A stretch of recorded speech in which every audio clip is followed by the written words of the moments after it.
Hey there, everybody. It's Mark, and it's this November 10th, 2018. I am here with Amanda, and we are going to bring you another SkyTour LiveStream. And this is going to be a wonderful night. Hopefully, I can stay out here and tolerate the cold. I've got a lot of cold weather gear on, and we will make sure that we bring you the best that money can offer. And it's free, so I don't know what that really means. But anyway, I'm still recovering from being back from Arizona, and it's chilly here, let me tell you. But tonight, we're going to look at nebulae, double stars, and more.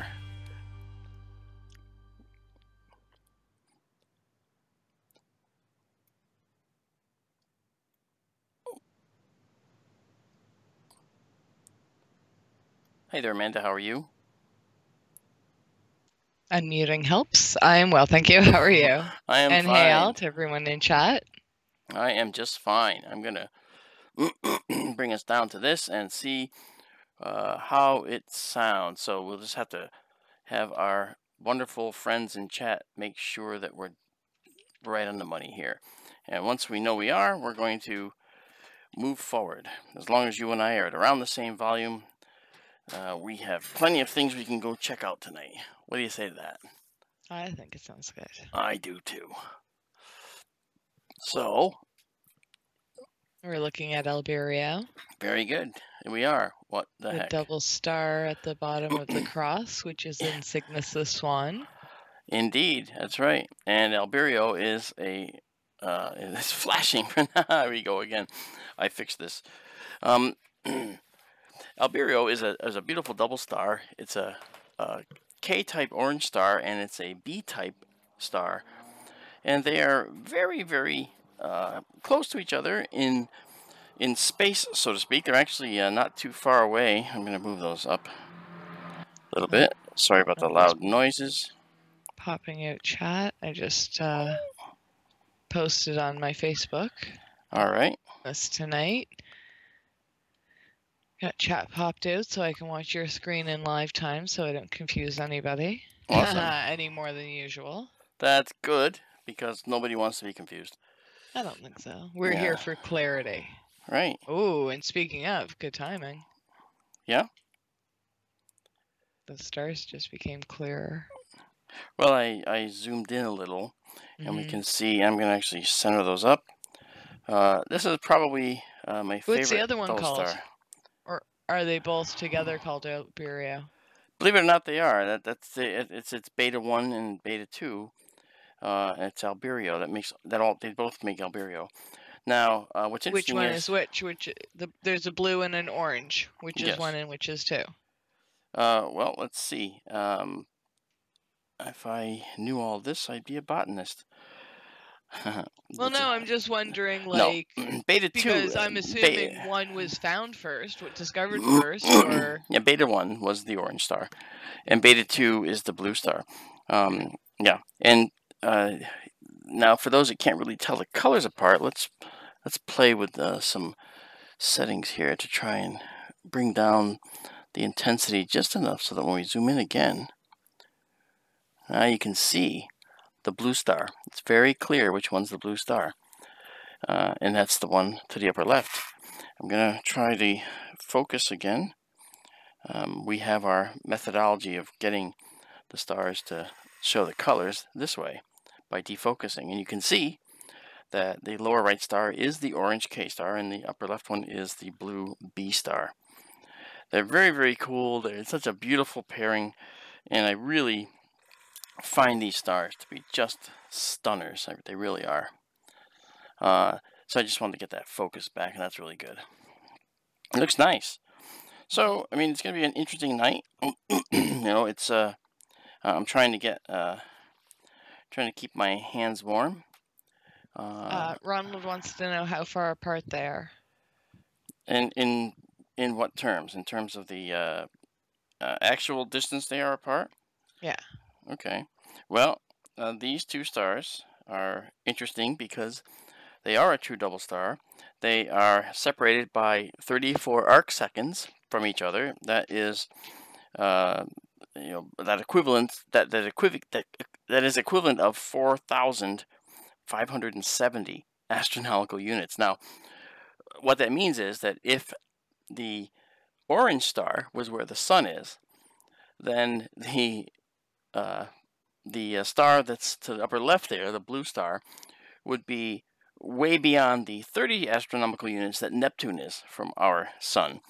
In fact, it would be more than 1,000 times further, which is kind of cool, isn't it? Actually, about 100 times further than Neptune. So it would be, at 4,570, just divide that by 30, and you find out how many times further the stars are from each other than Neptune is from the sun. So, if there was life there, and they were looking at us through telescopes, would our solar system look this small? Would there be like several planets in between there? There would be. Yeah, absolutely. There would so our solar system would look tiny. Oh yeah, our solar system, our entire solar system would be lost in the glare of the star itself. See, and that's the problem we have with trying to find planets around these other stars. We can't find them because seeing them in regular light, like we see with our eyes, because the glare of the star is too bright. We actually have to step back and use different techniques. Those different techniques include using infrared light to see them, and infrared light, of course, is the heat. And there's going to be a star. If a star is putting, impacting a planet with heat or radiation, it's going to come back as heat, and that we will see.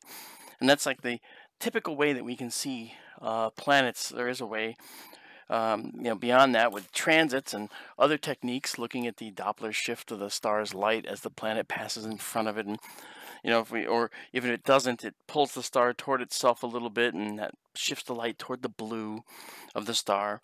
And as it goes around the star, it's going to pull the star toward it again a little bit, and that's the red shift as the star goes away. So if you're looking at the star alone, the star's going to come toward us and go back and go away from us. That's going to be how it looks to us.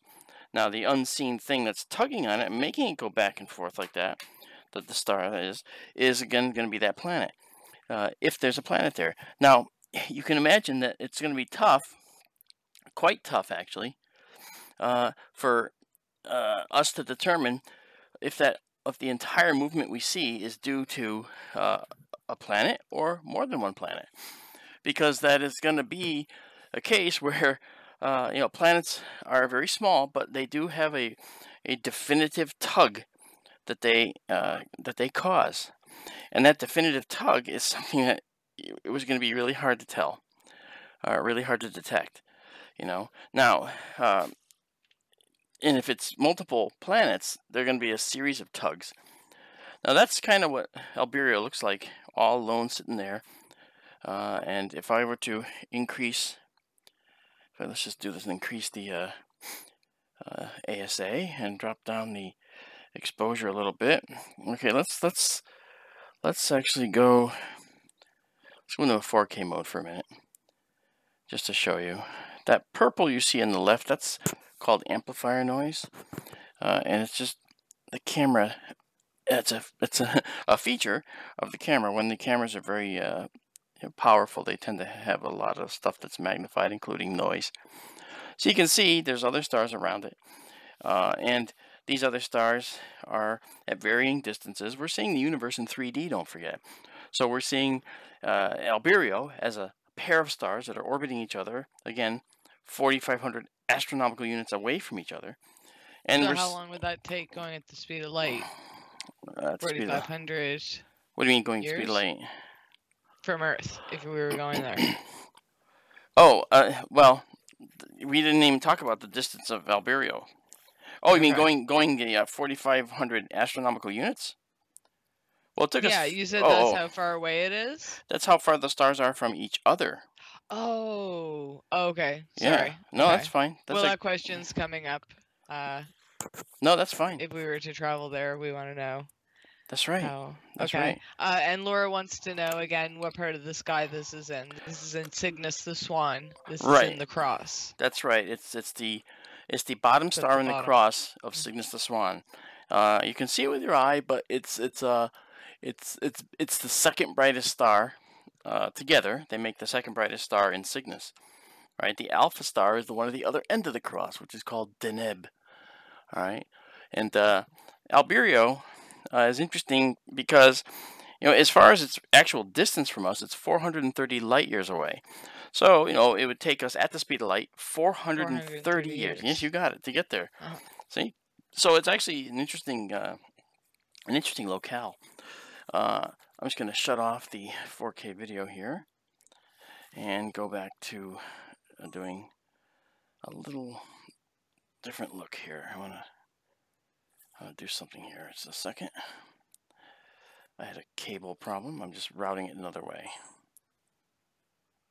All right. At least I'm trying to route it. Okay, here we go. All right, so now one of the things I wanted to look at tonight, besides Albireo, was I actually do want to take a picture of it. So I'm going to take a photo, and we're going to do a photo 25,600 for, let's say, 6 seconds. Let's see what we get. So here we go. Those beeps tell you that the camera is setting up, and now it's executing. Nothing on the screen until the photo is done. And then when it comes back, there you go.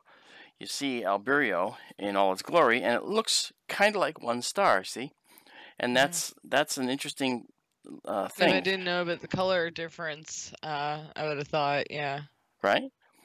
So now you can definitely, well, I can, since I know, oh yeah, zooming in, you can definitely tell the orange and the blue. That's right. And if I take it at just slightly less than 6 seconds, let's say 3 seconds.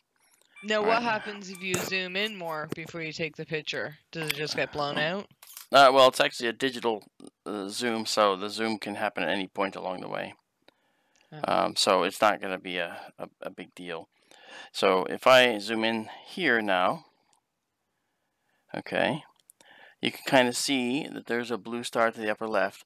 And when we did our defocus test earlier, when I had the stars looking just like, not quite this, but like this, okay, now when they were like this, by defocusing slightly, I was able to show you that the star's color was a little bit more exciting. All right, and I'll do that one more time just to show you. Okay, so you can see now the blue and the orange very clearly. All right, and then I'll bring them down again, and we're going to refocus here just to get back.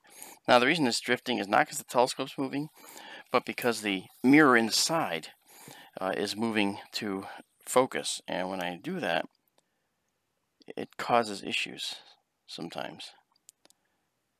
So now we'll bring it back up. Here we go. Yep. Now we'll bring it over, All right. And now I can refocus a little better. There we go. And of course it'll move out the other way now, because it does. That's right. I'm not using electronic focus. I have an electric focus on the telescope. It's called the zero movement focuser. And so, but right now I'm just trying to get this really quick and see what we get.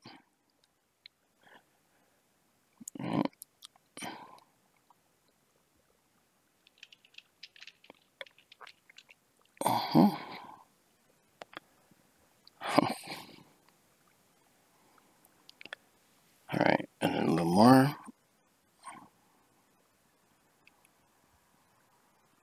All right. Okay, so now we're there. Okay. So there we are. That's Albireo in Cygnus. We started with a nice double star. And if we want to look elsewhere, we can go from Albireo to something else here. And I want to just see if we can get there easily enough. I'm sure we can. This is our last look at the summer objects, So I think that it makes sense to try and find what we can one more time before the season eludes us for good. I was looking at the Orion Nebula the other night because it was rising and it was really pretty, but it was still low to the horizon, and that's not the nicest thing. I hate that, but it is what it is. When you were moving around, Yep. there was a star on the left. What was that? It seemed brighter than the rest. It wasn't. It was actually a star that was a field star. Yep, you got it. Okay, so now you'll say, well, where are we? Well, the fact is, we are looking at one other thing that we have seen quite a number of times. And what I'd like to do is take a photo of it. And we're going to do... Ooh, was that a shooter? We could have had one go right through the field. I missed it if we did. I think that was a shooter. And you could have been a satellite. Yes, you do have a clock. Oh, something. Did you guys see that? Something went through Zone 5. Wow. Well, that's cool. It might have been a satellite. Or it could have been a shooter. A meteor, that is. It was going really fast. And well, at this magnification, it probably could have been appearing very fast. Mark the Shark saw something moving. Awesome. Laura says nice. Lord Putnam saw nothing. Okay. Well, I'm going to do... I'm sure I did. Oh, I'm sure you're right. I'm going to say it was maybe 1917. I don't know. Okay. I'm doing a 10-second shot maybe? At 12,800 ISO. What? Oh, there we go. Wrong on everything. Why? I don't know. What do you mean I got a time, but that was... You were wrong on the time? Okay. Well, I just gave away what it is we're looking at now, but I'm going to bring us down. I'm trying to gauge the quality of the night, and it really looks pretty. Alright, so now I'm going to do another photo, and this one's going to be 15 seconds at 16,000 ISO. Oh my god, I can't even type tonight. Sorry, I'm all distracted. You want to play Family Feud. No, I wanted to do a timestamp, and I suck at timestamps because I type numbers backwards, and by the time I focus and look at the clock, several seconds have passed, so I'm trying to guess backwards. And oh, okay. I know what this is. But you do. Let's go look at it again. So what do you think that is that we're looking at? I know it is the dumbbell nebula. Dumbbell nebula. That is correct. Measure. Ooh. 27. 27. Yeah. Oh, okay. I'll try to remember that because 2 and 7 is 9, and it looks like an apple core. And John Lennon had 9 numerology. Wow. Okay, now that is... Well, let's see if it works. I made up a little story. I'm not. I think actually that's how memory experts remember things. I know. I went to a memory expert. Actually, I didn't go. Sorry, that was a different one. But there was one particular memory expert named Harry Lorraine, and his whole show was showing you how his memory was unbelievable. His recall was perfect, meaning anything you told him he'd remember, including your name as you walked into the auditorium. And he'd have an audience of 400 to 600 people, and he would actually be able to have people stand up at random for the finale of his show, and he would tell you the name of who they were. Wow. Yeah, I mean, it didn't matter who they were. They'd stand up, and he would point to them and say, Frank Smith, John Rosillo, okay, and just go right down the list. So the people stood up. And he wasn't incorrect. The guy, and these are all different people all the time, So he really was good. Yeah, the dumbbell nebula is looking really good. This is a beautiful planetary nebula. We call them that because they look like planets to the early observers who would look at them. But the dumbbell is actually a very interesting object because it represents what may happen here with our sun when our sun passes and dies. And the dumbbell is an object that is, let me get out of this, I just got into something wrong here. Let's get back. Okay, the dumbbell is an object that's about a light year across, So you kind of can tell that, that's about the diameter beyond which the star's light, the white dwarf in the middle, is no longer able to excite and cause the atoms to glow. So it could go larger than that, but the lit portion is about a light year across. Now the distance, about, well, they're hard to tell, but the distance is about 1,400 light years. All right, and the actual object that we're seeing is a lot of the oxygen and some of the hydrogen that was in the star's envelope, that is the atmosphere of the star, before it before it actually shrunk down to a white dwarf.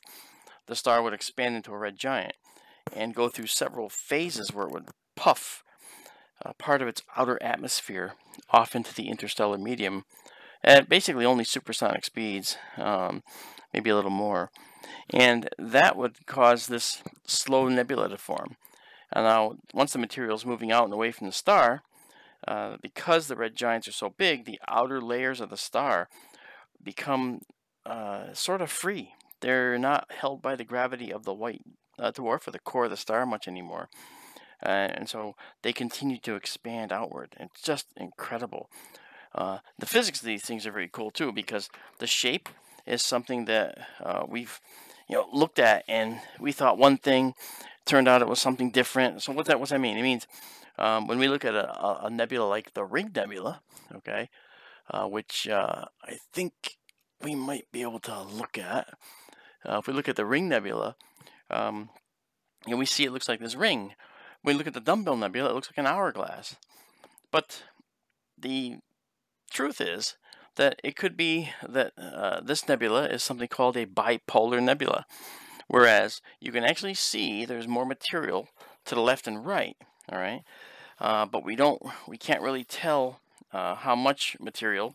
Not in this shot, but I can actually do that if we will. I will actually do that.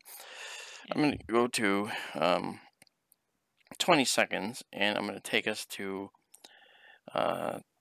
20,000 ISO. So let's do that. We're taking a 20-second photo of the Dumbbell Nebula at 20,000 ISO, or sensitivity, and maybe, I'm pretty sure actually, we will see the outer areas of the dumbbell. You'll actually see that. And it's pretty cool because it sort of wraps around, it completes the circle, so to speak.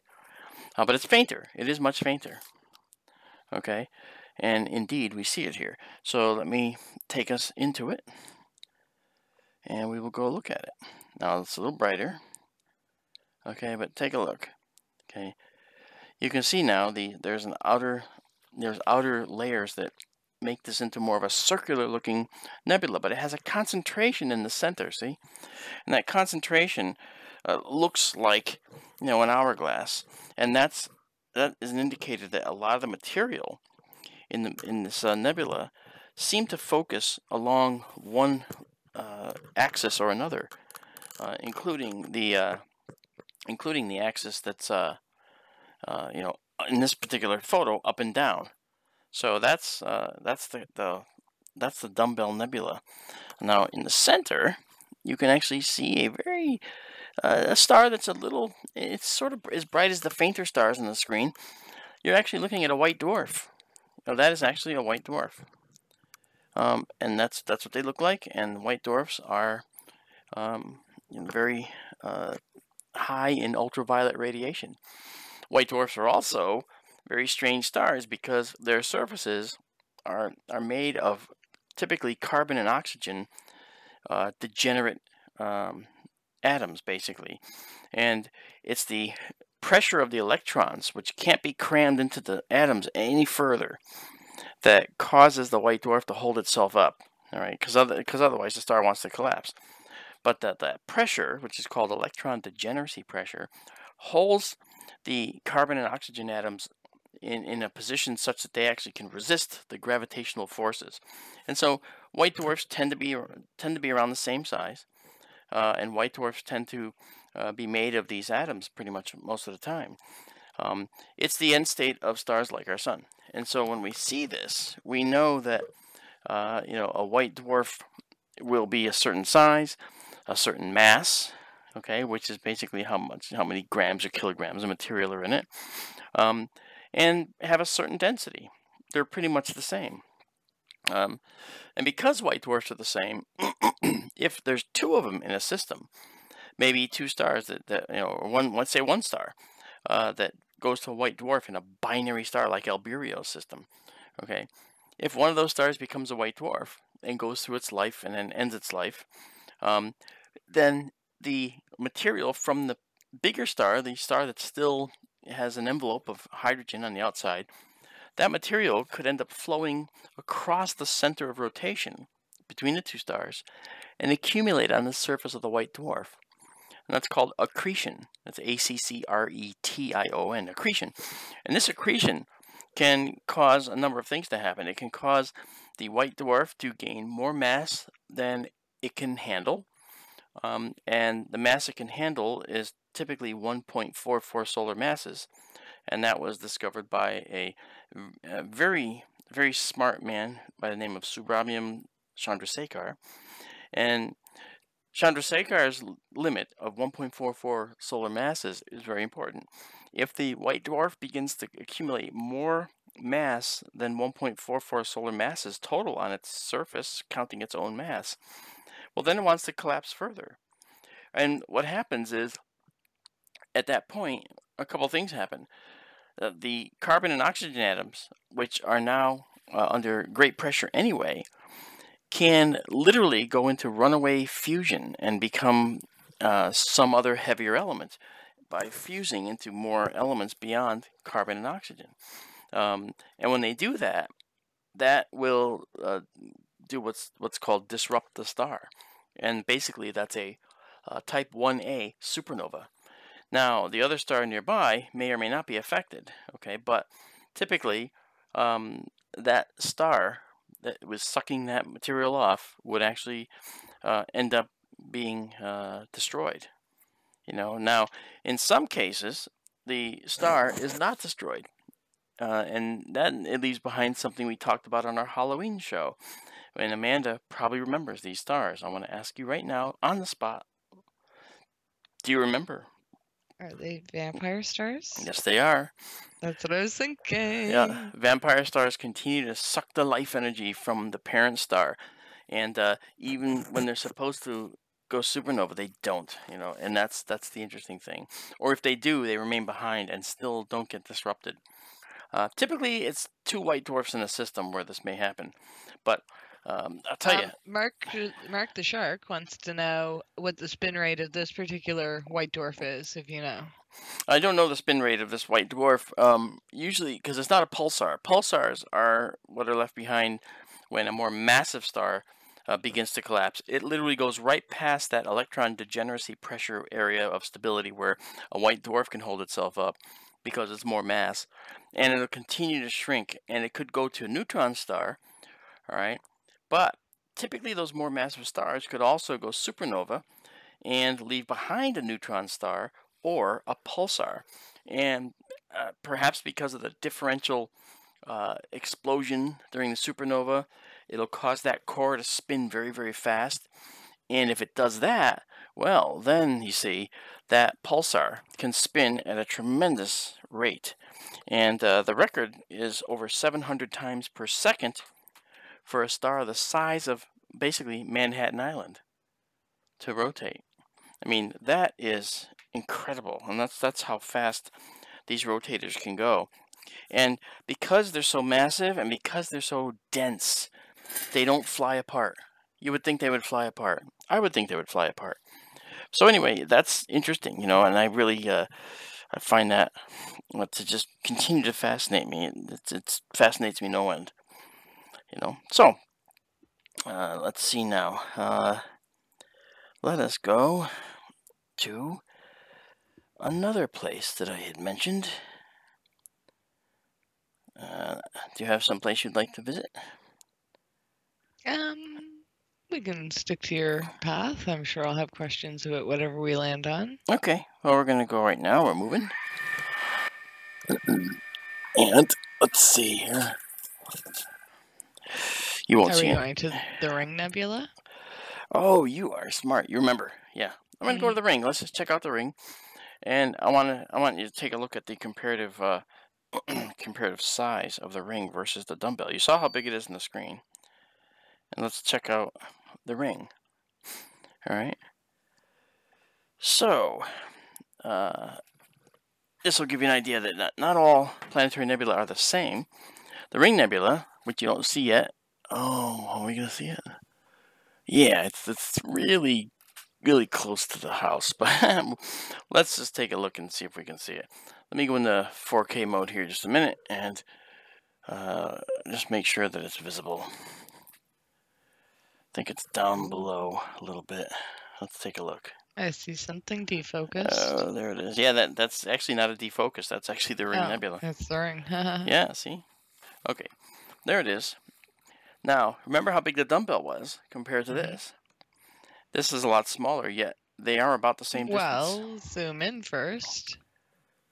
No, but the dumbbell, when we were zoomed out, okay, was bigger than this. Okay. And let's just do this. Ooh, Daryl has a question for you. Okay. Hi, Daryl. What's happening? Hey, Daryl. How much is true size versus distant apparent size? Well, actually, that's why I went to this as well, because that's what I was thinking. The dumbbell and the ring are approximately the same distance, and they're very different in size. Okay, that's because, first of all, they're two different types of planetary nebula for one thing, but again, being 1,400 light years away, as well as the dumbbell being approximately that distance, the dumbbell has a lot more structure and it's bigger overall, and that reason it's bigger overall could be because of the fact that it's older and has had expansion, has expanded more. Maybe the ring is not. And we don't quite know what the progenitor star, that is the star that caused this,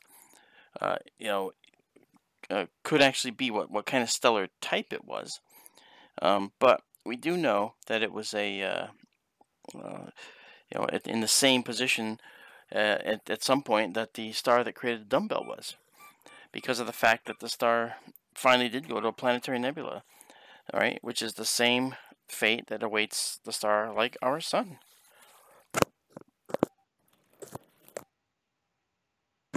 Know what I mean? Kinda. Okay, we're taking a 20 seconds here at 40,000 ASA, which is going to be really bright. Okay, so there you see it. That's the dumbbell, I'm sorry, the ring. And if I look at it again, we go back to it for a sec and just zoom in. Question. Okay. Yeah, sure. Daryl says, I've seen deep exposures of the ring. There's a lot more to it, fainter around the outside. Would that make a difference? Well, a little bit. I mean, what we see in a quick shot with the telescope is going to be a little different. But yes, there is more around the outside of the ring. It'll make a difference overall. It just means that the mechanism by which that material was pushed out is different star to star, and it is. I mean, some stars can push out a lot of material quickly, other stars don't. This star did, or did not. I mean, it didn't do the same thing that the dumbbell did. See? But you can see in the center of this one, there is a very faint star as well, and that again is a white dwarf sitting there, and that white dwarf is powering this nebula that you're seeing. And again, here's the mechanism by how that works. If you recall, when a star's radiation hits these atoms, now the atoms we're looking at are oxygen and hydrogen, okay, and with other atoms as well, but oxygen and hydrogen primarily. When bright, hot ultraviolet light radiation strikes these atoms, the electrons in those atoms leave the atom, and that's called ionization. And in hydrogen's case, there's only one electron, so only one electron is ionized and goes away. In the oxygen's case, we have doubly ionized atom that occurs, and it's not because there's two electrons, there's more, but the fact is two of them, all right, are ionized, and that's doubly ionized oxygen. Now, that means that these electrons are now free of the atom, and they can recombine with the atom, or even another oxygen atom if it's close by. And when they recombine with the atom, they give off light. And when doubly ionized oxygen, when those electrons recombine, they give off a characteristic bluish-green light, and we see that here.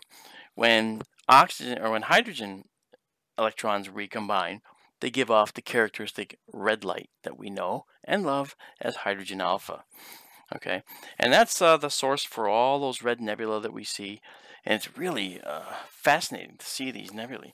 And again, we're still looking at summer objects here, and I'm gonna take us to different objects. If anyone has questions, please do ask. We do. We're seeing this we're seeing this ring nebula. Yes. End on, correct? And what? We're seeing the ring end on. Oh well, we used to think that that the ring was a sphere expanding with you're looking through thicker sides, but the fact is, it looks like some of the latest studies indicate that the ring may actually be a barrel shape, and we're looking down the barrel. Yeah, I know it's kind of weird because it's something that doesn't really it's something that sort of flies in the face of logic. But then again, so much in astronomy does fly in the face of logic. So that is an interesting development, something that we didn't really expect. But you know what? We got to let the data tell us what's important, right? We can't, just make our assumptions. I thought for a long time the ring was this way, but the latest research indicates that maybe it's actually a barrel and we're looking down the end of it. Again, this would make it could be a nebula cone, of a still specific... looking down the end of it. Well, I mean, we're looking at the very least, a barrel. And that's one of the possibilities. Now, the fact is, a cone would be kind of tricky because we have to remember that when a star sheds its layers, it's going to shed them kind of in a regular way. And if it's not going to shed in one particular direction more than another particular direction. It'll do like two directions equally, like a bipolar nebula, like the dumbbell nebula shows. The upper left and lower right image of the dumbbell shows that the material was actually ejecting more in that direction, less in the other directions, but evenly in those other directions that it was going in. And the star is a round sphere, so it would tend to do an even distribution in that way. So, but that's just a tendency. We can't say for sure because planetary nebulae, as much as we know, there's still a lot we don't, and that's really kind of fascinating to me. So we have another question. Okay. On the screen right now, there's like a black kind of smudge. Oh yeah. To the right and lower. What is that? That is a defect on my glass corrector plate, which is the glass in the front of the telescope. Okay. I believe it or not, I took the telescope apart to try and get rid of that, and all it did was make it more noticeable. So I'm gonna have to work on getting that removed, and I may not be able to do it myself. I may have to have someone help me with that. But it's crazy. I mean, that's like, oh, what a mess. What a mess.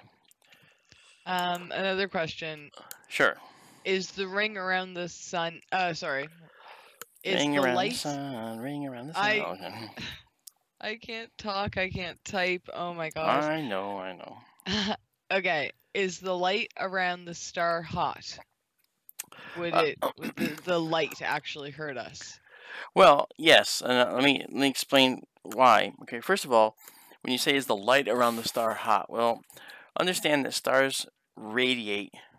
Okay, they give off radiation, and the light we can see is the visible spectrum, but there's light we can't see. We have infrared, which is heat, and we also have ultraviolet, which is responsible for sunburning you. I'm sorry, for tanning you, basically. And the ultraviolet will sunburn you as well. Now, the fact is, if we were too close to that star, if we were in the region of the star where the light can still cause this to occur, like we see on the screen, cause the atoms to glow like this, then yeah, it would be a really, really tough problem for us to handle. We would actually need protection from that radiation. And I'm working on an answer to a question for a group that left an email on Astro Imaging Live, which asks about radiation and how we protect the astronauts. And you got to understand that it's not easy to just say, okay, just put lead up there. Well, lead is heavy, and that could compromise the ability to get out of the atmosphere. So we have to be very clever about how we protect astronauts now who travel out into space, especially like if you're going to Mars. That's going to be kind of a trick, and that's actually not a small problem. It's actually one of the major problems. I'm moving to another object now. So this right here is what space looks like near the ring. You can't really see a whole lot. All right, but we're going to go now, and you can see the stars moving. And speaking of Astro Imaging Live, Keith from P&K Space Imaging has joined the house. Hey, all right. He's brought a few friends. Welcome, everybody. Very cool. Very cool. Hi, Keith. How you doing, man? Hey, I want to, I wonder if we can bring Keith in. Are you able to bring him in? I can. Keith, are you done streaming? Would you like to join us? Yeah, the moon set You're not too busy eating or anything? The moon set a while ago. I want to ask him a few questions. For those of you who know, P&K Space Imaging has done a road trip to Devil's Tower. I had spoken at Devil's Tower in the previous month as a keynote speaker for a conference they had there, and then I decided to that I wasn't able to go actually with Keith and Paul to Devil's Tower, and that's unfortunate because it would have been fun. But the bottom line is he has a great bunch of stories to regale us with, I'm sure. I just messaged him on Skype. I'm heading out shortly for a friend's surprise birthday party. Okay. Okay, so we won't have Keith tonight. I hope he wasn't in the chat because the surprise would be ruined. Well, it's okay. I mean, his friend? Yeah. Oh. Yeah, that's a good question. All right. Let's bring this guy in. All right. Okay, well, it's okay. So he can't come in, but they had a one. Christopher wants to ask, does gold reflect radiation? Oh, what's that? What's that on the screen? That's got to be a plane or satellite. Yep. That actually does look like it was a satellite. I don't know if it was a plane. Might have been a more distant one. That was kind of cool. And it will be captured in the stream. It wasn't a meteor though, I can tell you that. Oh, so what was it? It might satellite. Might have been. I didn't look at it long enough to see if it was actually streaming. I'm sorry, streaming. I didn't see if it was actually leaving a red light flash or anything like that. Okay, we're gonna do 20 seconds at 64,000. Those are gonna be kind of bright.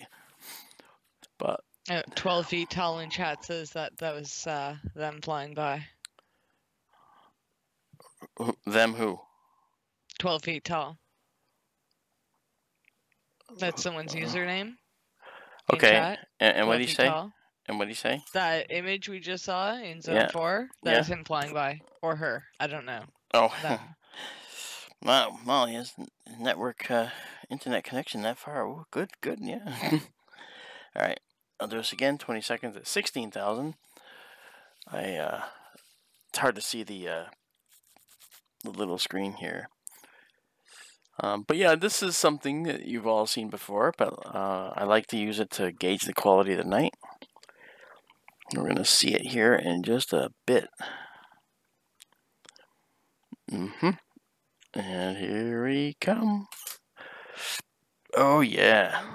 Yes, with a little black dot from the corrector plate there. This is again the large telescope, so we're seeing this is in course the Andromeda Galaxy. And you can see the dark central area there. That's actually black dust that is blocking the view beyond. It's not void where there's no stars. It's blocking the stars beyond. That's part of the spiral arms of the Andromeda Galaxy. And that's just pretty. Yeah, that's very pretty. Very, very beautiful. And that black line is dust. Yes, that black you see across just above the bright nucleus of the galaxy, that's actually a dust lane in the galaxy. And dust lanes in galaxies are common, but they are also something that will obscure the distant part of the galaxy from us. So, kind of a double-edged sword. They're pretty, but they obscure some of the galaxy, you know. And let's go back to the far-off view. Now, the Andromeda Galaxy is so big that it extends to the upper left and lower right by several more screens worth. But when we saw it in the 5-inch refractor, we could actually see that it was very much so a... we saw the length of it, the full length of it. It looked really pretty. Let's see now. Where is... I want to find something else. Okay, Pleiades are pretty high in the sky now. Auriga is up in the sky. Orion, not quite rising yet. We have Aldebaran in the distance there. Rise, it's already risen. Aldebaran, of course, being in Taurus the Bull, like the eye of the bull. And what I'd like to do now is let's leave. So we have this picture of the Andromeda Galaxy. And now what I'd like to do is to take us to the other telescope and see what we can see with the Andromeda Galaxy with that one. Okay, so let's leave everything going. I'll leave this camera running. Okay, I got this out. Now I've got that. And I gotta take my spacer ring that I use it's a focusing ring that I 3D printed to help make sure that I get the right focus on the camera. And I'm hoping it works. Let's see what we got here. Okay, take this and rotate around a little bit. Just a second. I'm almost there. Okay, we got that. Let's see what we got. That should be close to focus, but it would help if I take the cap off the end of the telescope, don't you think? That would be kind of might be important. Okay, so we got that. We got that. All right, good. Now, if we go like this, and now we go to the 4K mode, we should be close to focus here. Let's see. Let me zoom in on a couple stars. Let's see what we get. Okay, now let's see here. Looks pretty close. I'll do another test of it in a minute. Let's actually go out of this and let's move the telescope.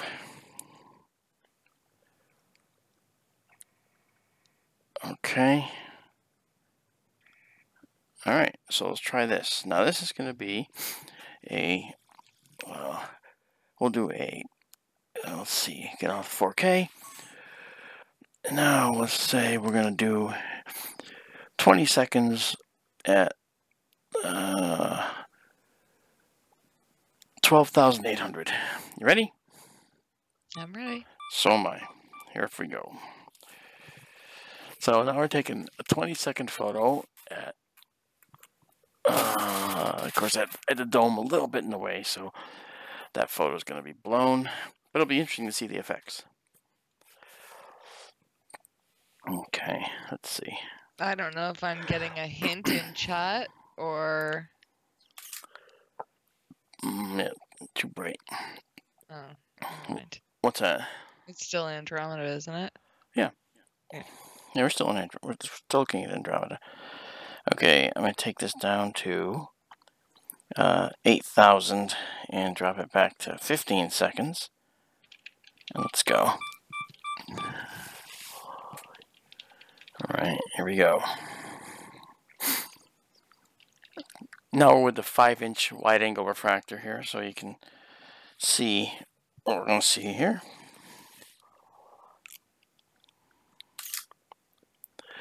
Wow, look at that. That's really pretty. So you can see the difference now, okay, between this photo, and is this the way we go? And this photo. See this one? I see it. Yeah, and then we got this one. Oh, you know what?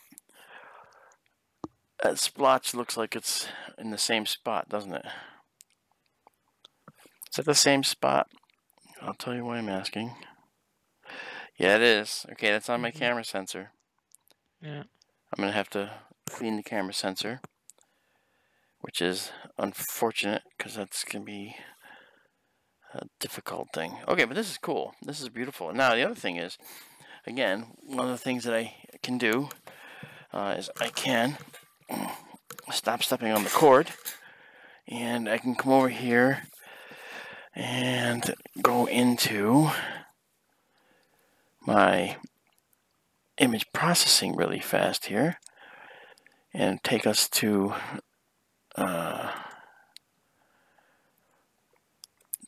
there and image process a little, and that's something that I like to do. Dynamic processing to kind of give us some kind of view that's a little different, kind of a little more like the real thing would be. Kind of cool. Yeah, that looks pretty. All right. So that's a little bit more more beautiful there. And our Andromeda Galaxy is really pretty, and it's a lot of fun to go to the Andromeda Galaxy. Of course, I've never been to the Andromeda Galaxy. It'd be kind of cool to go there, don't you think? It could be. Yeah. So, all right, now let's see. How far are we from that? I'm trying. I have a request when you're ready. Okay, I'm ready. What do you got? Is Pac-Man up? Oh, you know, this might be a good opportunity to look for the Pac-Man. Sure. Did somebody ask you to select that? Or did you suggest it? No, but someone started talking about pizza, and I think pizza parlors, and I think of old Pac-Man arcade games. Oh, that's right. I thought it was a hint that maybe we were going to Pac-Man soon, but we stayed at Andromeda, so now it's in my head, and I thought if it was up, why not? It's cute. It is. That's one I can actually see. I can actually see it's supposed to be Pac-Man. I know, huh? Okay, well, let's go there, because it's up. Yay. And if anyone in chat has any requests, if it's up in the sky, we can definitely take a look for it. Let me know in chat. Yeah, and it's actually fairly high in the sky. This is a live interactive show, so if you have questions for Mark on anything we're looking at or just in general, send them in. Yes, please do. Okay, let's do 15 seconds at, let's do 10,000 and see if the Pac-Man Nebula is showing itself tonight. I suspect it will. General question about Andromeda. Okay. If you were on one end of the galaxy of Andromeda and shined a light, how long would it take to go across the galaxy? 200,000 years plus. Oh, that's a really cool shot. What is that? Oh, it's very obvious what that is. A plane? Yeah. Because the white is the plane and the green and red are the lights? It's got some red and green. That's not like Doppler shift or anything, is it? No. No, actually that white in the center, that's actually supposed to it's more red, but it's actually a belly strobe on the plane, and it's really kind of red. Isn't that cool? That's amazing. That is so cool. And of course there's the Pac-Man in the middle. I really like this. This is kind of a cool shot. That was a very cool shot. Save that. Oh, I will. I'm going to save it. Trust me. Well, there's the Pac-Man Nebula, and you can see the eye of Pac-Man right there, just above center and a little to the right. Okay. But I want to go down and check out the plane and just see what we got for the plane's lights. Oh, well, look at that. Oh, this is actually a really cool combination photo. Look at that. You see that little short line? Yeah. That's a satellite. And the other lines down below are the aircraft. So we have a nebula, a satellite, and an aircraft all in the same view. Wow. This is cool, guys. That's crazy. This I is really can't cool. believe. Yeah, and you have to zoom in to see that. Look at that line. See the line? It's like right there, just right there in the center, just about center. Check it out. I will be making this available online for everybody to see in full size. That is so cool. Oh, here, actually, for some of the newcomers, give me a second. Okay. We have a companion Facebook group, and a lot of the times Mark will put the pictures from these streams up there, and Yeah. then you can go and download them, play with them yourself, process them. Yes. Sometimes do. he processes them, and sometimes he just leaves raw images for you to go and have fun with. Yep. So I am just Facebook group. I'm just taking a 20-second photo at 12,800 sensitivity of the Pac-Man, get a little more detail. And let's see if that satellite is in the view. It may still be in the view if it was heading upward. But we'll have to check it, won't we? We have a question. Okay. And I think I know. Well, I'm pretty sure I know the answer. Okay. But let me hear the question, then you can go ahead and answer it. Oops. It's a two-part. Okay, the first part is, can we see Cygnus from this hemisphere? Yes, we can, because we've seen it before, right? Yes, we have. And they're saying they would love to see what's around Cygnus X1. Oh, yeah, I'd love to see that too. But what's Cygnus X1? Cygnus X1 is a very strong source in Cygnus that's probably a black hole. Ooh. Yeah, and unfortunately, black holes don't really show themselves. You know, we can't really see black holes. You know, unfortunately. This is cool. This is the Pac-Man, by the way. Let me try and play with some processing as well, just to see if this can help us a little bit.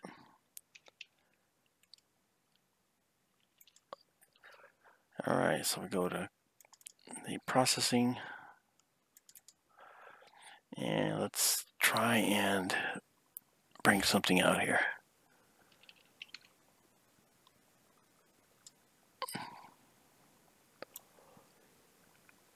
How about that? Let's see what that looks like. Yeah, it actually looks pretty good. You can see the structure of the nebula pretty well. Nebulas, by the way, are usually do require a lot of processing to pull the details out, but hopefully you get the idea that they're really quite a lot of fun. I think they are.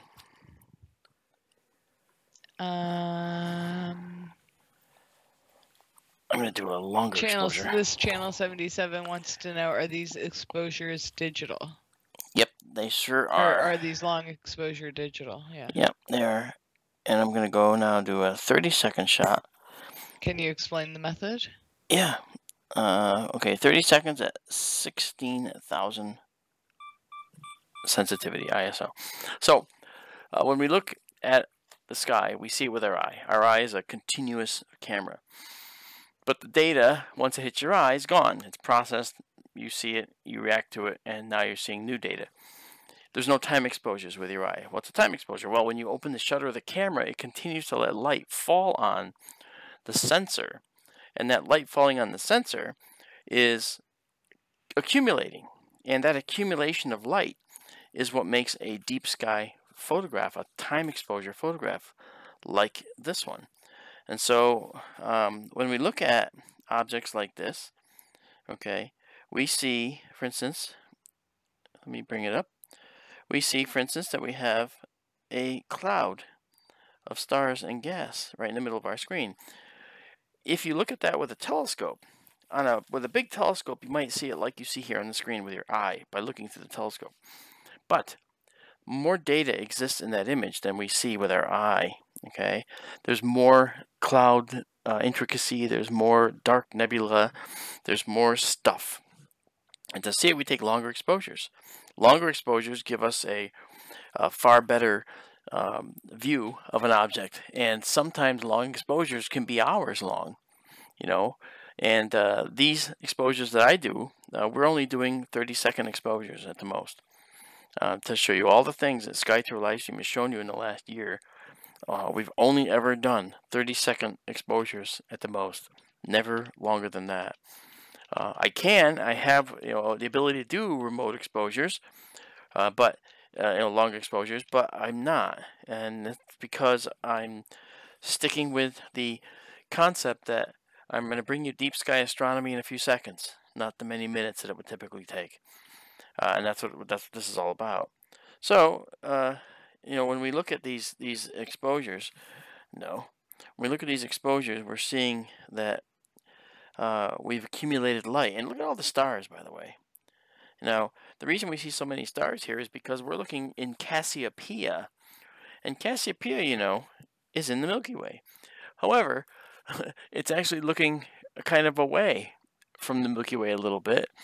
We're looking more along the line of one of the spiral arms, and if we turn a telescope 90 degrees to the right from here, it'll be looking toward Sagittarius, which is the center of our galaxy. So we're actually kind of 90 degrees away, kind of looking along a spiral arm. And when Orion comes up, we're going to be even farther looking away, and that's going to be that we're going to be looking off in exactly the opposite, 180 degrees away from the center of the galaxy. Which is kind of interesting because if you look in mythology, Scorpius, which is in the Milky Way, down with Sagittarius, center of the Milky Way, Scorpius is pretty much opposite Orion. And there's a reason in mythology they kind of saw that as well, which is kind of fascinating to me that they knew or even suspected that they were looking in the opposite direction. I mean, it means that you had to be good observers. I mean, this was a time before we had cameras, and star charts were, not really, prevalent at the time, other than in rock and maybe some papyrus later. But the fact is, they knew that Orion was opposite Scorpius in the sky. And maybe they did it through the time, they registered time passage through months at the time, maybe moons, which is approximately a month. And so, by knowing Orion was opposite in the sky, they put the Scorpion on the opposite side of the sky, because the Scorpion was the nemesis of Orion. And this borders on the stories that Amanda likes so much with the mythology. I do. Yeah.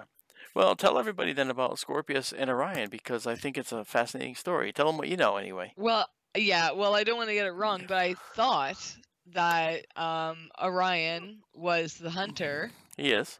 And that the Scorpion had stung him and killed him, but that Zeus didn't want that. Zeus favored Orion. Not Orion. Yeah, Orion. That he favored Orion and didn't want him to die, and so separated them in the night sky. So whenever you could see one, you couldn't see the other. Right, you can't see both the same time of year. You gotta wait. Yeah. Yeah, I mean, that's all interesting stuff, and whether. I'll be back in 1 second. I don't want my pop to explode in the freezer. Okay. Keep talking. I'm gonna. That's a stream. I know how to do it. Isn't she funny?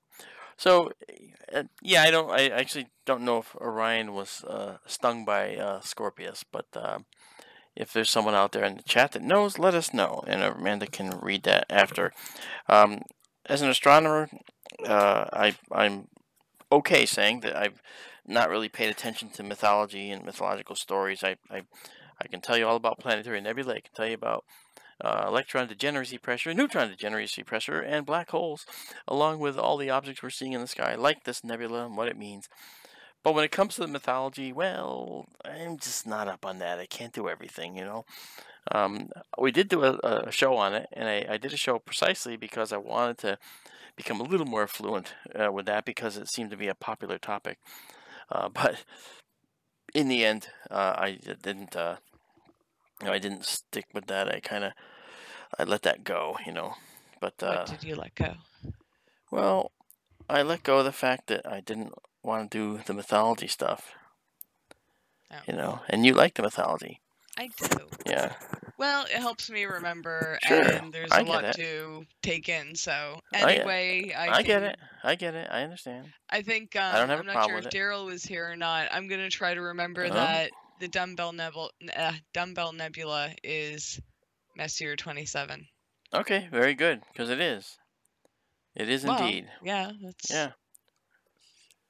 Yep, you are right. I'm gonna try to So remember that one. you'll remember that. Oh, I'll eventually get them all. It's I not think something I've so. really tried to memorize yet. I think so.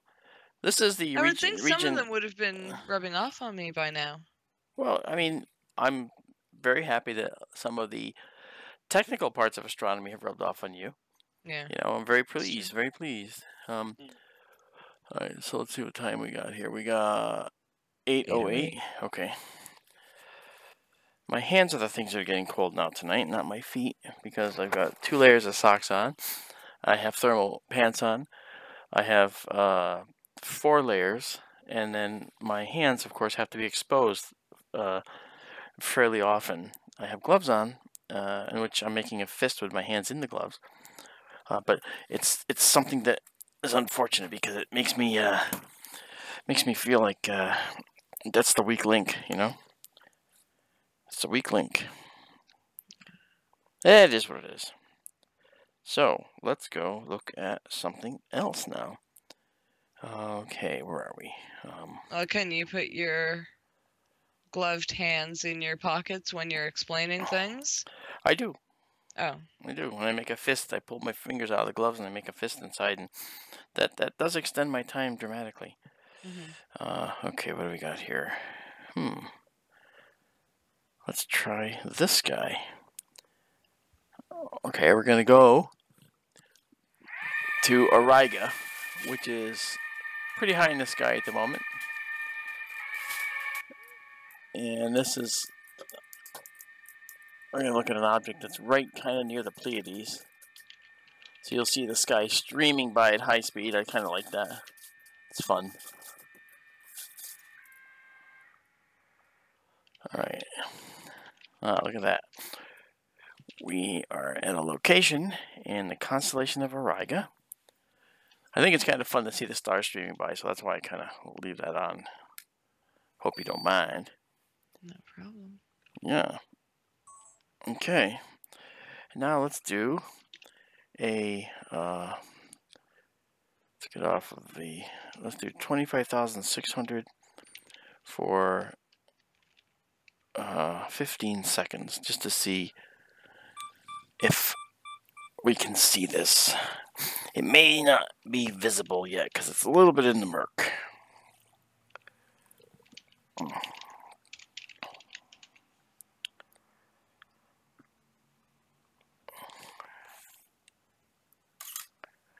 Yeah, well, it's supernova size brightness there. My mistake. Too much murk. Alright, let's the object we're looking at is again 1400 light years away. It's actually called the Flaming Star Nebula, and it would be beautiful if I can capture it, so I'm going to try and do that. So first things first. What are the 6 other stars? Well, those are all stars in the region. I don't know what they are specifically, but they're just other field stars. They just look like they're kind of paired, except the bottom is kind of slanted, but... Yeah, it is kind of odd, isn't it? It's kind of an interesting pairing there. Like a slide or a zipper or something. Yeah. But let's see if I can reduce... Let me see, reduce the time maybe. Let's go to 8 seconds at 20,000 and see if that allows us to see a hint of anything. What's M36, 7, and 8? Those are in Auriga.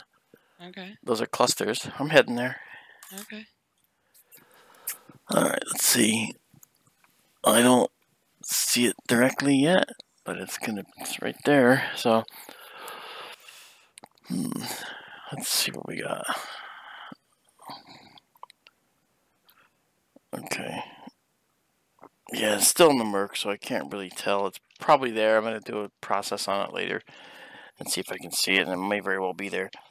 But we'll be back to it if we can. Now, I hear you typing away.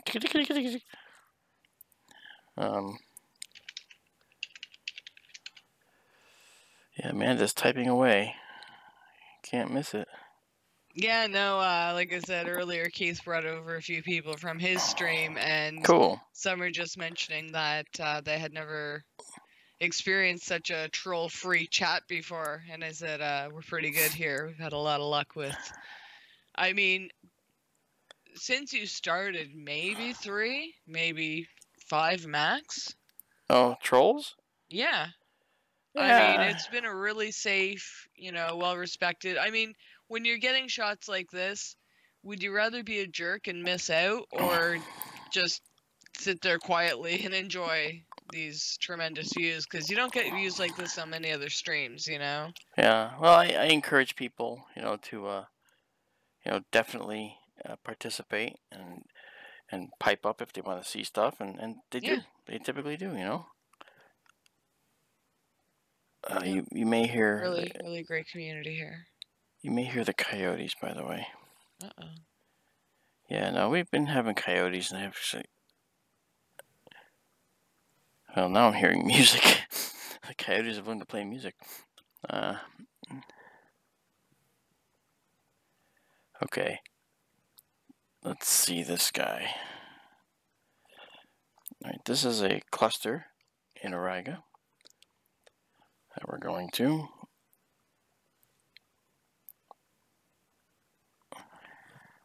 Auriga is the goat, and Capella is the charioteer. Oh, Daryl's gonna kill me. I think he is, because I think that I might be switching the two. You may be, but that's okay. Okay, and right here you can actually see, here on the live view, okay, you can see right there above center, you can see this little cluster, but I'm going to actually show it to you a little better than that. So we're going to do it by doing 8,000 for 10 seconds. 8,000 for 10 seconds. Okay, I lied. I'm going to do 10,000 for 10 seconds. Okay, Channel 77 wants to know, how far south can you set for your location? Or see for your location? Well, it depends. I mean, my declination is going to be, that's what I typically don't go below minus 25 degrees from the celestial equator. And that's because you've got a lot of haze in the atmosphere, and that can cause problems at that point. But directly south, I mean, I can see, to Antares and below, with no problem, which is the red star in Scorpius. Anti-Mers. Yeah. Well, there you go. That's M36 right there. You can see that beautiful cluster. It's a little tiny cluster. And if you remember, clusters are very important to us because these clusters mean something to us. When we look at clusters of stars like this, we know something about them right off the bat. Namely, that these clusters are all stars that are fairly young. Therefore, they're doing normal hydrogen to helium fusion. Now, why is that important? That's important because knowing that that's going on, we can use that to our advantage, and we can graph the apparent brightness, like you see it here, how it appears from the Earth. And knowing that the stars are doing this normal burning or fusing of hydrogen to helium, we can plot them on a diagram with their color across the bottom and their brightness across the left side. And comparing it with another cluster we know, which is the Hyades, for instance, which is in Taurus, we know the distance to that cluster. And when we compare it, we'll see that there's a vertical difference between where this cluster plots on the diagram versus where the Hyades is. And since we know these stars are supposed to be on the main sequence, they're going to be shifted either above, okay, they'll be above a little bit, or below. And that shift will correspond to the difference in their brightness from the known brightness that we have. And that'll give us what's called the distance modulus. And that distance modulus will give us the distance to the cluster, and thus every star in the cluster. It's what we call a standard candle, and it's one of the ways that we determine the distance to objects, part of something we call the cosmological distance ladder. And this is, and that cluster method is something that we use a lot. And we talked about the other night too how Cepheid variables, okay, and Cepheus, the constellation, is right nearby here. The king. Yep, King Cepheus is nearby, and we know that we can see that there are a number of objects in the sky that are going to be a certain distance from us. And Cepheid variables, that is a star that varies in a very precise manner. That precise manner is identical for all the Cepheid variables that we know. So wherever they're located, however far away they are, if they vary by 6 days, say, to go bright to dim and bright again or so, and I don't know the actual numbers, I'm just giving you an example, then that brightness shift over that many days corresponds to a certain brightness that's intrinsic, something that's not changeable across all these variables. And that gives us that brightness number we need to actually figure out how far away it is. So Cepheid variables are another very important distance ladder object. Now, this cluster that we're just at, I'm going to go back to this because it's kind of cool watching the, we're at 3% battery here. Did you bring a spare? I have a couple spares. Hopefully they're charged. Okay, so now, let me just get this going here, there, like that. Okay, so now you can see the cluster right there. And now let's go to the next cluster, which is not going to take too much of a move because we're going to be right nearby.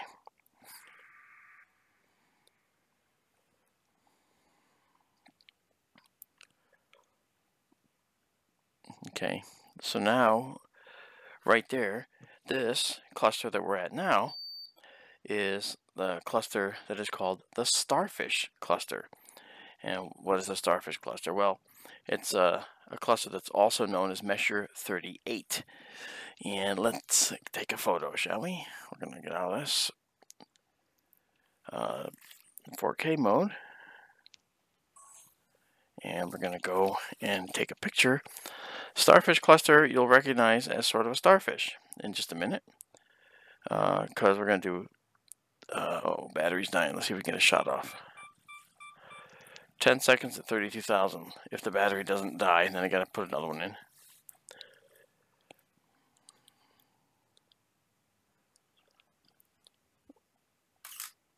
Yeah, okay. Too bright.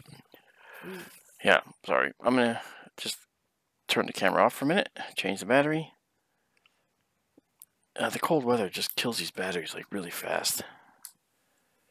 Okay, one down. One to go. Another down and one more show. Okay. Now we'll do this again. Turn on. Alright. We should have our cluster back. And we do. And now let's do the starfish cluster again, but now with a lower ISO setting to maybe give us something a little better. So 10,000 for 10 seconds. That seemed to work. Alright, here we go. 10,000 for 10 seconds. The starfish cluster M38, Messier 38 in Auriga. Look at that. That's pretty. That's a really pretty. And Auriga is the charioteer and has Capella over his shoulder. Yep, and the kids, which are the goats, which are the three little. Yes. Yes. Now you can see. And I was wondering, I don't know if you're gonna know, because it's near Taurus, isn't it? Near okay. It's sort of near Taurus. Yeah. Do you think there's any connection? I was trying to think of the connection between like goats and bulls. Oh, I don't think there's a connection there like that. Maybe there is. I don't know. I wonder if he was trying to herd Taurus too, if he was on his way to get Taurus. Or... I don't know. I don't know. I don't know either. I think of these things late at night. Yeah. Well, it's not that late, but we're stargazing and yeah. I let my mind wander sometimes. We're looking at all these wonderful things and talking about, possibility of life elsewhere. So why not let me enjoy the little stories? I'm not giving you any hassle about it. No, I know, but you're not big on the stories. But I mean, they're accurate. That's what I don't get. Like, what do you mean they're accurate? I don't know what do you mean they're accurate. Like to make up a story about, Orion and Scorpio being separated. Yeah. Like that's like the time they came up with that story. How good were we with telescopes? What have we seen? Like, you know what I mean? Mm-hmm. But to know they're always going to be in opposite ends of the sky. Yeah. I don't know. I'm just fascinated that they came up with such logical and accurate, mathematically accurate stories in the sky. I don't know. Never mind. No, it's okay. Thinking of baby goats, that's all. No, it's all right. I was sorry. I know that you were. I get your point, but they didn't have any knowledge of the sky, and they built myths around the stars and the patterns in the sky. That's all. They didn't have accuracy associated with them. They didn't know anything about the stars. They never did. They could see colors of some of the stars, but that was about it. And that's why Mars was always red as a planet, and Teres was always red as a star to the ancients. Now we're gonna go. Let's see, go this mode again. Jump up to 32,000 again. All right, and now we're gonna zip off to this guy nearby once again.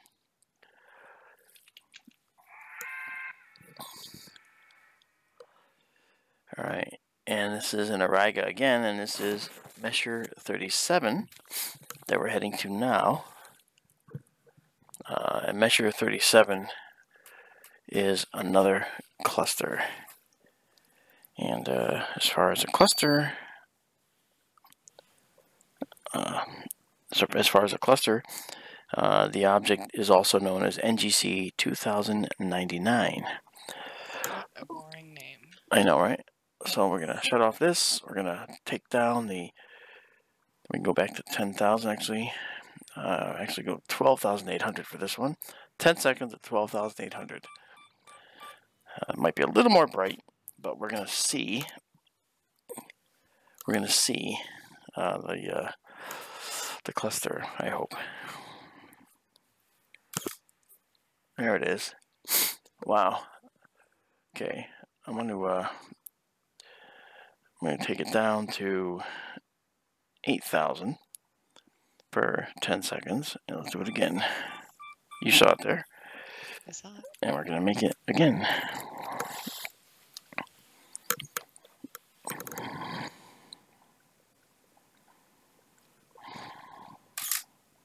Look at that. That's a pretty cluster. Now, the interesting thing about this cluster is that it's actually 4,500 light years away, which is kind of cool. That's a significant distance. Look at it. Isn't that pretty? It is pretty. Yeah. Is that the Jewel Box Nebula? No, it's not the Jewel Box. The Jewel Box is not visible from here. It's a southern constellation thing in Crux. The constellation Crux, C-R-U-X. Well, this is another one of those clusters that, again, because the stars all form together, they certainly are doing hydrogen fusion at the same time, and thus they're very much the same, and so we could just get the distance to all of them by plotting the cluster on that diagram of star color across the bottom and brightness across the left side, across the vertical axis on the left. So we're exploring Auriga. This is the 3 main clusters in Auriga that we like to explore, and enjoy going to them very much. They're fun, and they're very dense and pretty, and that's really cool, you know. Now, let's see if I can find. Let's go here. I'm going to go zoom into one more thing here. Something that we kind of looked at before, but we didn't get very far. Now I'm going there again. This is an object we're going to go look at. It's a little higher in the sky now, and I want to see if we'll be able to see anything or not. Is there a double cluster that's viewable? Yes, the double cluster is viewable, and this telescope is the one that will show us. This is the wide angle view, and we'll go to it, and we'll check it out. But first, I want to do 10 seconds at 10,000 on this one and see what we can see. I did it before, and I might have to go longer, but that means I have to wait for it to get higher in the sky.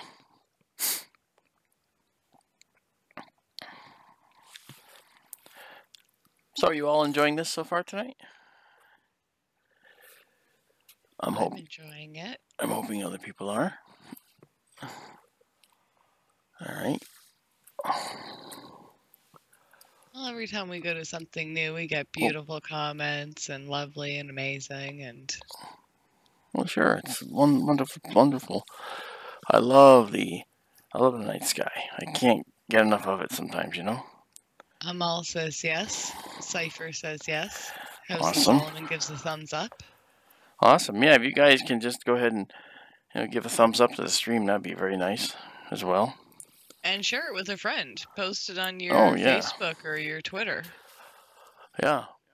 The more the merrier, as long as you're inviting civilized people that might actually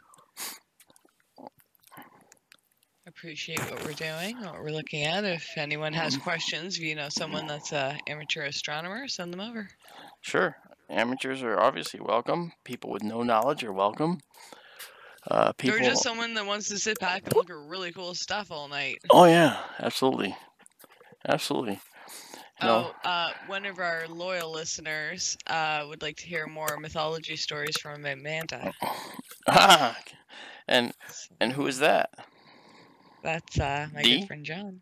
Oh, okay. Very good. No, she's probably still mad about Family Feud. Oh, that's true. She was in here. Okay, well, Family Feud is fun. Oh, more Amanda mythology has a nice ring to it. It's been seconded. Oh, well, you're going to have to do it. Staging a mutiny. Oh, no. Hell no. No mutiny. Mm-hmm. I think it's pretty cool. Okay, let's go to this guy.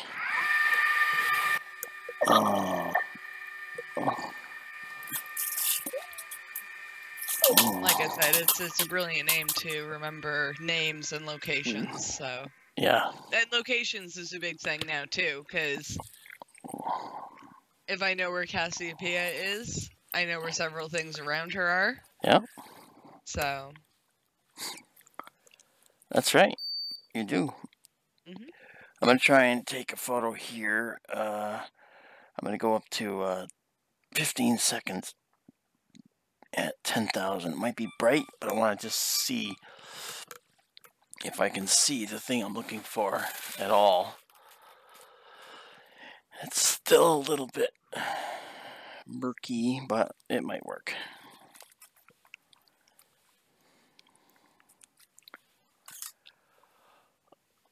Oh, it's there, but it's really faint. We're looking at we're in the region of the Heart and Soul Nebula. This is the Soul Nebula. Yep. We did a heart last time we were here. It was kind of cool. But it's sort of... Let me just go back to it.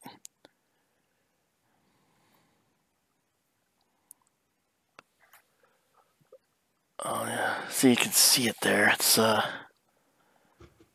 Here it is. Look at that right there. Do you see it? See that red thing right there? In the middle, kind of in the middle of view, right there. Red? Yeah, it's little I'm red. seeing a lot of purple. Oh, you see, there's a red nebula there that's pretty clear. The purple of the stars, that's color that I'm going to color correct that later. But you're actually looking at a nebula.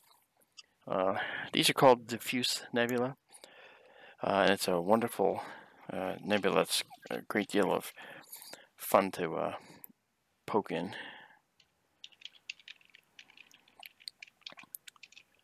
And if we just move a little farther away, I'm going to go over a little more. Not much, actually. Okay, now we're moving a little more. We are now in the region of another nebula called the Heart. Now let's do a same photo, which will be 15 seconds at 10,000 one more time. Let's see what we get there. This one may be more visible, I'm not sure. I think it is. Alright. Oh, look at that. There's a cluster right there on the left. That's really pretty. And then that's right near the other, something else that I know people want to see. And that's this next one we're going to go to. It doesn't take much.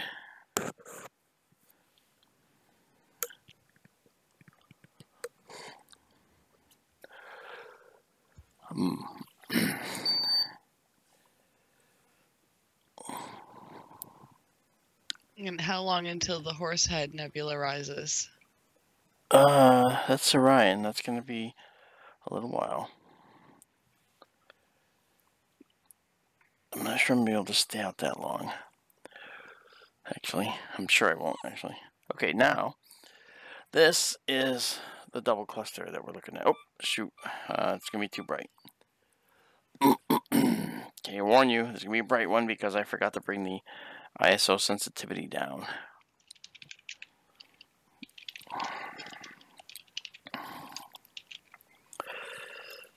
Okay.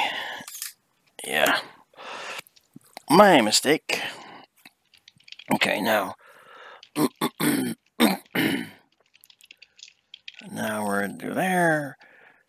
Let's do 10 seconds at 10,000 for this. Which you don't need, but I just want to do it because it's kind of cool.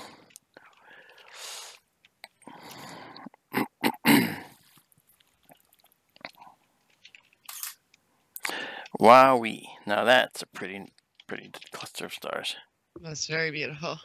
That's the double cluster. Good call, Ronald. He's the one that wanted to see that. Good. Well, there we go. See, there's the double cluster. This is an exquisite cluster. And it's a double one, which is kind of cool because, you know, whoever in their right mind would ever think that such a cluster, a double cluster like this could exist. But this is a 6,800 light year distant cluster, a pair of clusters actually. And you'll notice that some of the stars are different colors, and it's sort of, I'm not sure if it's going to be visible because once I correct for the color, it'll be visible, but it's not going to be visible to see the stars in the color yet. I'm going to try and see if I can correct for the color now. Let me just look at my values in the menus here. Let's see if I can do that. There's the menu. And now let's go up over to here. And let's go down. And Ashley wants to know why all the stars look bluish white. Yeah, that's actually a problem. Well, not a problem so much. It's just the way the telescope is the way the telescope is designed. Okay, I'm going to go back to, I'm going to just say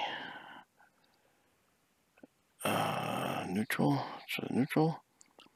No, I'm going to standard. Oops. Okay, now I'm going to do this one more time, see if this looks any different. We're still going to see blue stars because the telescope doesn't focus light all in the same plane at the same location. It's just a problem. It's a good telescope, but it's it has a standard problem that we know about. All right, and it's on the Apocrymat, which is a telescope that can focus the blue light. The blue light actually focuses in a slightly different location, but you can actually see that there's some red stars in here. Do you see the red?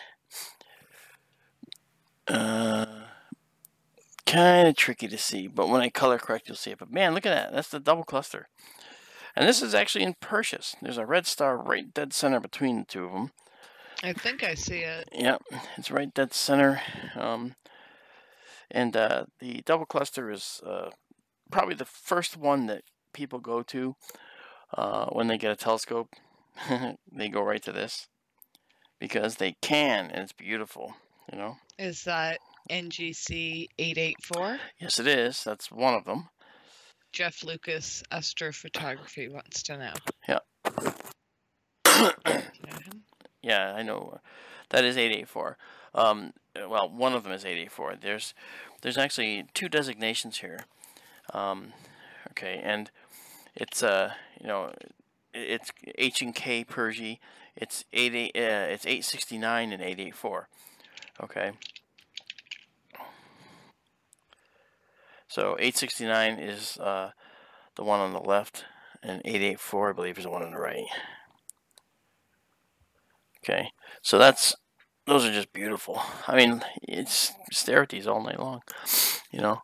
But this is a double cluster. This is a cool thing about astronomy, is that these things have been there. Now these stars are all they're gravitationally bound to each other. They're moving. They're also moving through the universe together. And the distance, as I said, to this cluster is it's like 6,800 light years. Which is 6.8 kilolight years, and it says that. How far they are to each other, or no. I mean that's to us. To us. Yep. To how us. far from each other? Do we know? Well, are they kind of mixed together, or two distinct? Yeah, it's to the center of each. I don't know. It's like in real time. I'm not sure. I don't know that anyone's figured that out at this point. Maybe they have, but it doesn't really. It's not really a typical question people ask, I guess. But I mean, that's a good question to ask. Yeah. So the double cluster is beautiful, and then you can't look at the double cluster without then going over and looking at something else that I think we want to see. And I'm gonna do that now if I can. Sorry, my hands are a little chilly, so I'm trying to warm them up.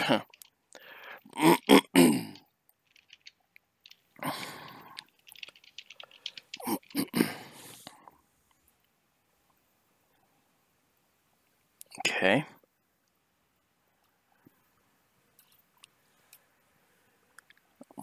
Let's look here.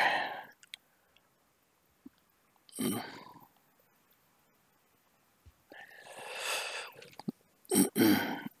and by the way, you guys, you'll notice that there's no music playing tonight, and the reason is because I'm cold. That's the only reason. It's there. It was playing before when we started, but I'm not actually gonna try and turn it on. Okay, so now we're gonna go to this next object, which will be obvious to those of you.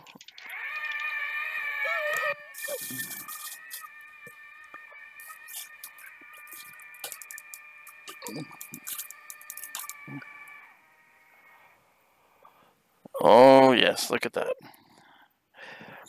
This is an object that we've all seen. But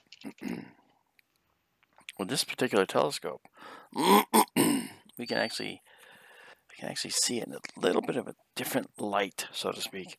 Let's do 10 seconds at 10,000 with this one as well, and see what we can get. So,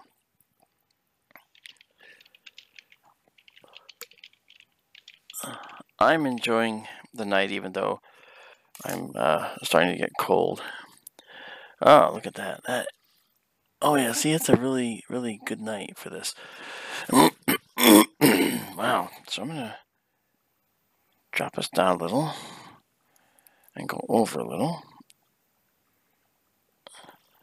I actually want to go there, believe it or not, and I'll tell you why. I don't know if you saw it, but the nebula was really quite visible. Again, around this star cluster, the nebulae that we see are called reflection nebulas. And you can clearly see, look at that, it really looks nice. Holy cow. I'm really excited about this. Holy cow, look at that. Wow. Very beautiful. Yeah, it is beautiful. It is beautiful. And this is a 10-second photo. I'm going to see if I can go to 12 seconds here, 15 seconds, and try it. So we'll do 15 seconds now. Let me explain. The Pleiades cluster, which we are looking at, of course, is a cluster that has sort of moved as they formed. They formed elsewhere and then moved here. And as they moved here, what they did was they... oh, wow. Yeah, that's pretty. The cluster actually is moving through a region of space that has dust in it. The dust that you see around the Pleiades here, that you see... Oh, let me bring it back. Sorry. Okay. The dust that you see there around the stars, that is something that wasn't part of the original formation of the stars. It's something that was actually in space, and these stars formed elsewhere and are moving through it as they go on their journey around the galaxy. They're 430 light years away. They're B stars, so they're hot blue stars, and they're really they're really quite a sorry about that, clearing of the throat. In the cold weather, I do have one vocal cord that's paralyzed, so it makes it kind of hard.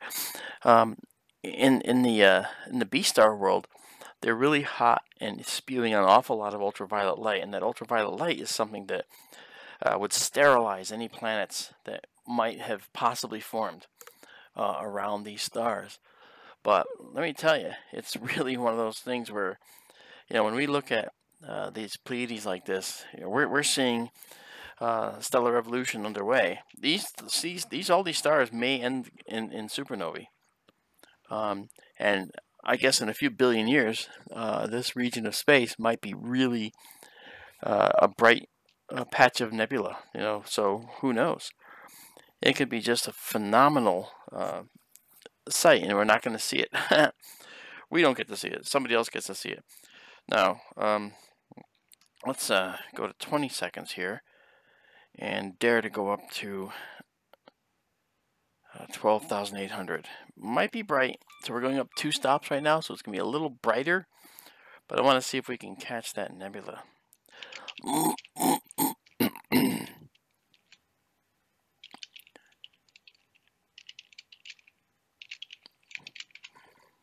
Someone was just looking for the code for the spectrum of stars. Yep. We say code.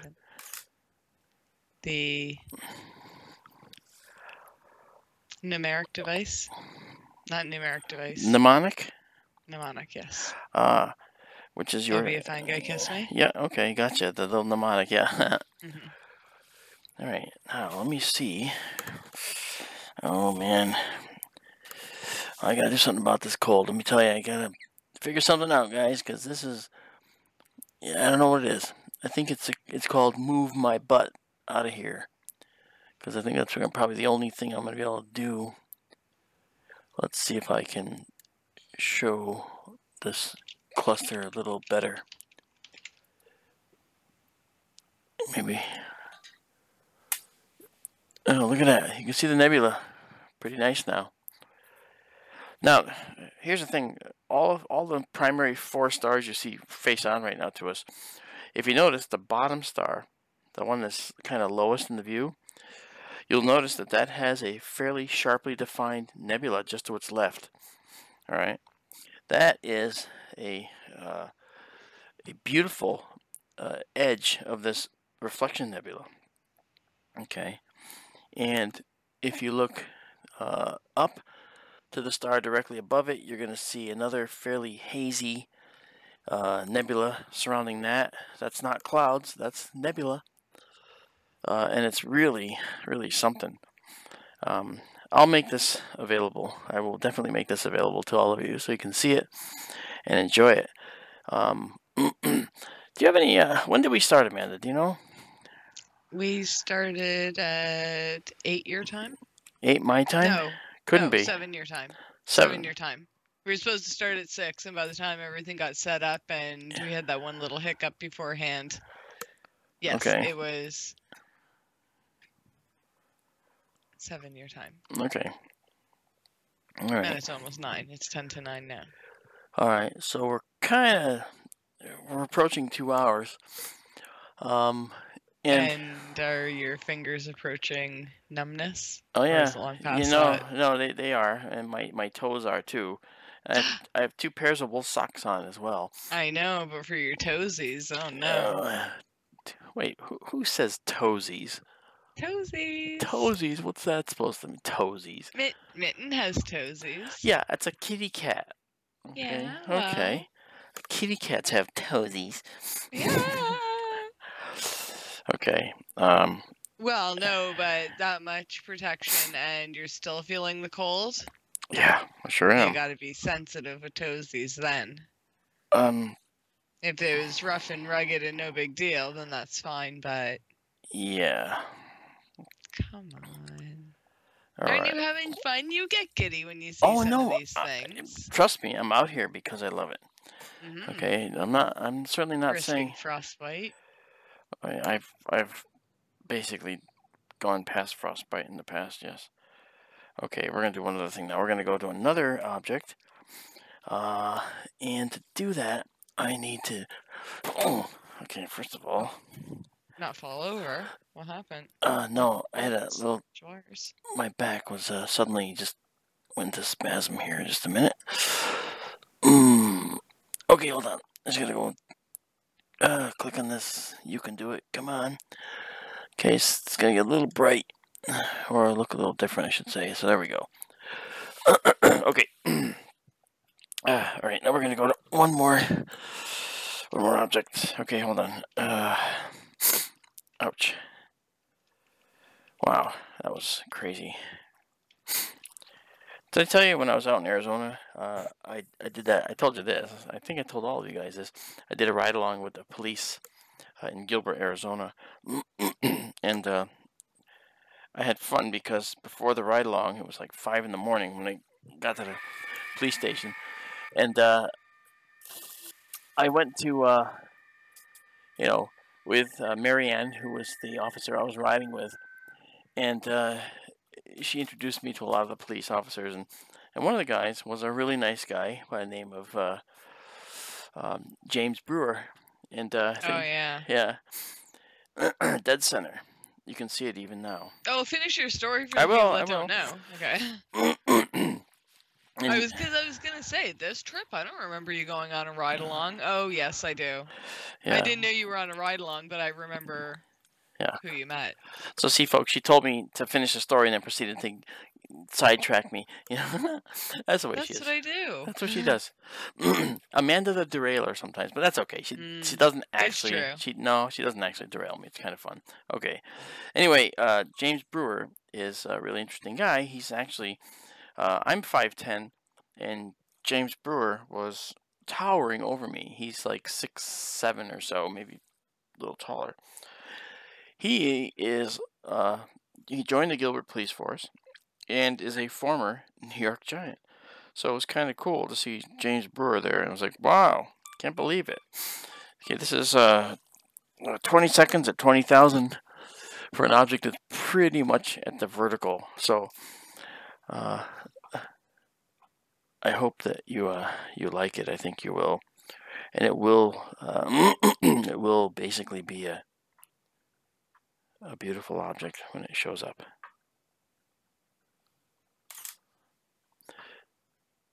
Okay, I don't know who's slamming. Okay, a little too much. I'm gonna cut that down. Go back down to say 12,000. Who's slamming? Yeah, you hear that noise? Something was being banged back there. I don't know what it is. Okay, 20 seconds at 12,800.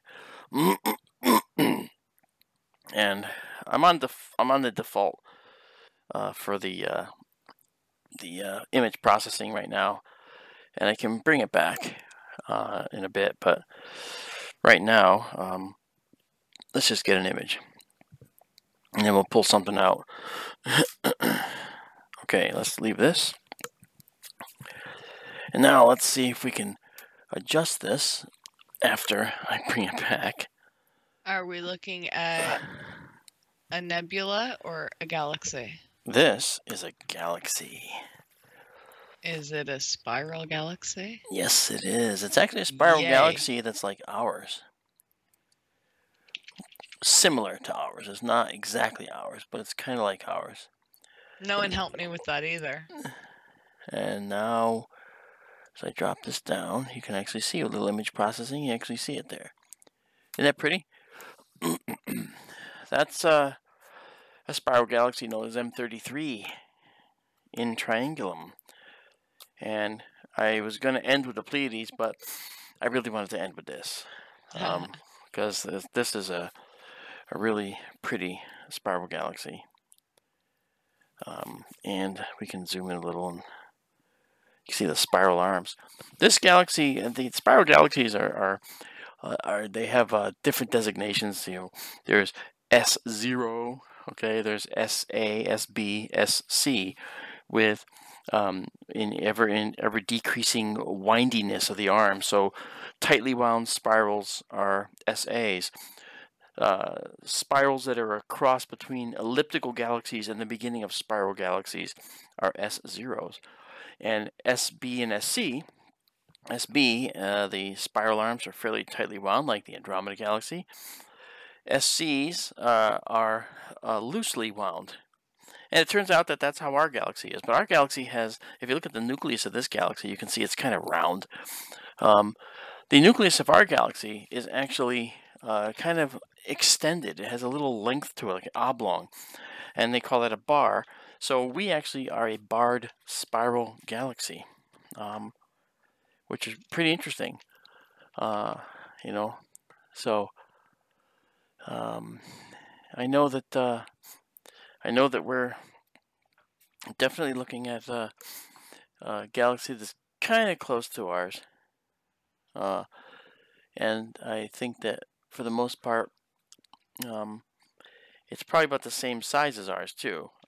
The Andromeda Galaxy is literally twice as large as ours, but it has like 1 trillion stars compared to our 100 billion. So it's more densely populated with stars. Very, very, very densely populated. But that said, I'm gonna end up calling it for tonight because it's so cold in here.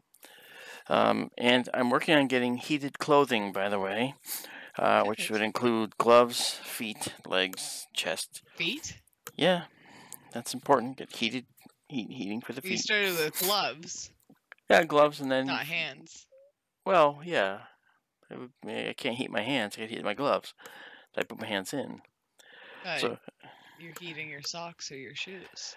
Oh, I see what you're saying. Yes, you're right. My mind is getting cold. It's okay. It's okay. I know. That's why I'm taking advantage. Not at all.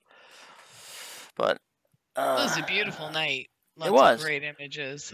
Yeah, I tried to race through a bunch of things to check these things out, you know. But I do want to say thank you guys for coming tonight. I'm very happy about it. I know that you guys are faithful, wonderful, outstanding, incredible, inquisitive, and amazing. And I want to thank you for joining us on SkyTour Livestream tonight. I will be back again, and if it's clear tomorrow, I'll be back again. You know, I will torture myself because it's wonderful showing these wonders to all of you, and I know that you appreciate them. But if you have any questions, you can send us mail, you know, at skytourradio@kgraradio.com. We have an email with them now. And don't forget, listen to our show tomorrow night at 9 p.m. Eastern Time, SkyTour Radio, where you can hear Amanda and I. And tomorrow night, we're going to talk about the Hubble Space Telescope and why it can't see the lunar modules on the moon, among other things. So I hope you guys enjoyed tonight, and I will see you guys. Thank you all for coming out. Indeed. We'll see you tomorrow.